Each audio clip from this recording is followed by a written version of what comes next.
সপ্তম শ্রেণীর ইতিহাস ও সামাজিক বিজ্ঞান বই থেকে শরীফের গল্প বাদ দিতে আইনি নোটিশ পাঠানো হয়েছে। আজ বৃহস্পতিবার এই আইনি নোটিশ পাঠিয়েছেন সুপ্রিম কোর্টের আইনজীবী মোহাম্মদ মাহমুদুল হাসান। ওই আইনি নোটিশটি শিক্ষা মন্ত্রণালয়ের সচিব ও জাতীয় শিক্ষাক্রম ও পাঠ্যপুস্তক বোর্ডের চেয়ারম্যানকে পাঠানো হয়েছে।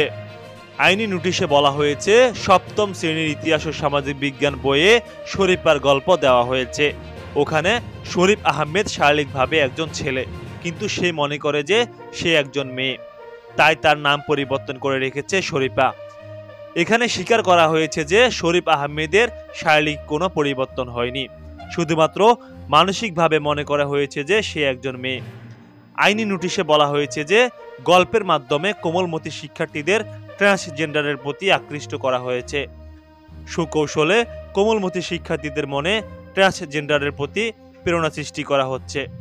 আইনি নোটিশ পাওয়ার 30 দিনের মধ্যে সপ্তম শ্রেণীর ইতিহাস ও সামাজিক বিজ্ঞান বই থেকে শরীফার গল্প বাদ দেওয়া সহ সকল শিক্ষা প্রতিষ্ঠান ও বইয়ের দোকান থেকে এই বই প্রত্যাহার করতে বলা হয়েছে সেই নোটিশে।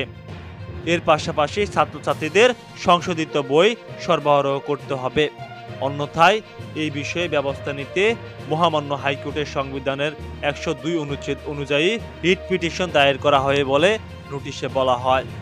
নতুন শিক্ষাক্রমের আলোকে করা সপ্তম শ্রেণীর ইতিহাস ও সামাজিক বিজ্ঞান বইয়ে একটি অধ্যায়ের হিজড়া জনগোষ্ঠীদের সম্পর্কে সচেতনমূলক একটি পাঠ রয়েছে।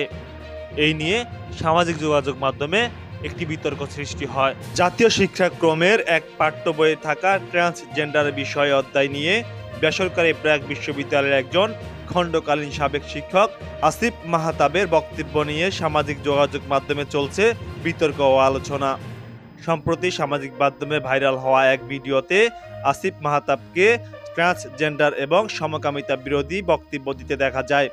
সে সময় তাকে সপ্তম শ্রেণীর পাঠ্য বইয়ের এক অধ্যায়ে ট্রান্সজেন্ডার বিষয়ে একটি গল্পের পাতা ছিঁড়ে ফেলতেও দেখা যায়। বিতর্কের সূত্রপাত এরপরই। তবে সাংবাদিকদের প্রশ্নের উত্তরে মিস্টার মাহতাব বলেন, নিজের দেয়া বক্তব্যকে তিনি সঠিক বলে মনে করেন।